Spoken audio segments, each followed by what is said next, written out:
ऐसा जान बिराण है।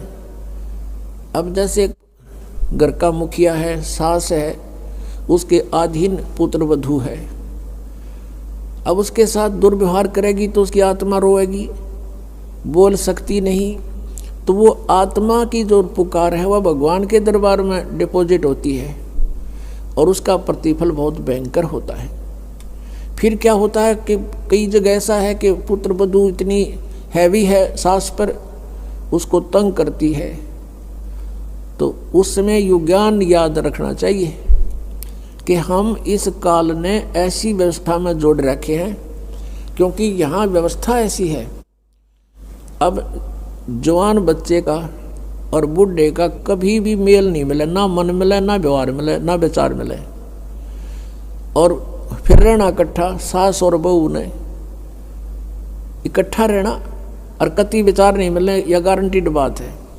और इसलिए झगड़ा रहेगा, यह भी रहेगा, लेकिन इसका समाधान इस ज्ञान से होगा।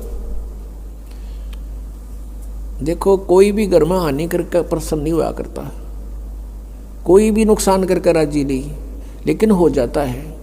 और फिर उसके ऊपर एक दूसरे के साथ खींचातानी करे, तूने ऐसा कर दिया, तू ऐसा करता है, ये करता है। को बालक है, उसने प्यार से समझा दे, लेकिन नुकसान जो होना है आपके भाग्य में पूर्व निर्धारित है, वो होके ही रहेगा। और वो नुकसान तो हो लिया और फिर वो झगड़ा बाकी रह गया, बेमतलब की टेंशन।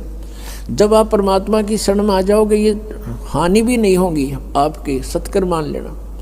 और इस ज्ञान से जब यो मन बकवाद करेगा, इस ज्ञान रूपी लगाम से यो रुकेगा। एक सास बहू थी, बुढ़िया बहुत लड़ा करती अपने पुत्र वधू के साथ, इकलौता पुत्र था।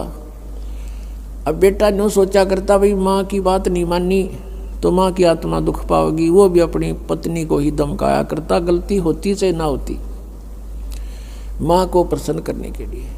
और बुढ़िया बहुत कलियारी थी। अब पुण्यात्मा एक परमात्मा लीला बख्शते हैं, करते हैं, दया करते हैं। एक बहन सत्संग में जाया करती थी, बुढ़िया माई, वो उनके घर चली गई, कुदरती परमात्मा भेजते हैं। और वह बुढ़िया लाग रही कति श्लोक सुनान, अच्छी बुंडी कहना अपनी पुत्र वधू को, और वह बेचारी बोल रहा नहीं। अब बोलूँगी तो फिर सामने अपने बेटे तगड़वाएगी, तो वह बेचारी चुप रहने में अपनी खैर समझ रही थी। अब उस बहन जो सत्संग में जाती थी, परमात्मा परमेश्वर के विचार सुनती थी, उसने सोचा ये तो नरक हो रहा है इनका घर। उसने उस बुढ़िया को सहज सहज प्यार से कहा, बहन सत्संग में चलेगी? ना, हम नहीं जाया कर सत्संग में, ये तो उड़गी जाया कर ठाली, जिन्हें कोई काम कोई ना। हर बुढ़िया ने काम बहुत लड़ने का, और काम नहीं उसने, वो छूटे ना उसने फिर दूसरे तीसरे दिन फिर कहा कि आए एक बार मेरे साथ चल। कोई भी ना रही मेरे साथ चलन वाली, और मैं अकेली रहेगी, सत्संग में जाना है, जल्दी आ जावांगे। वह उसकी मुंह लागती सी थी। उस दिन वह बुढ़िया उसके साथ चलेगी। अब साथ चलेगी तो वह सत्संग सुना, सत्संग सुने तो पुण्यात्मा असर होया कर, ऐसी बात नहीं।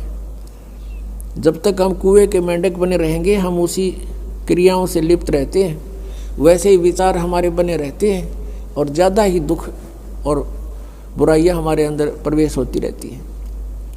बुढ़िया ने सुने विचार, उसकी तो एकदम जो है ना, एकदम परिवर्तन आ गया उसके अंदर। अब सचमुच हमने आपस में नहीं किसी को दुखी करना चाहिए। कथा सुनाई गई,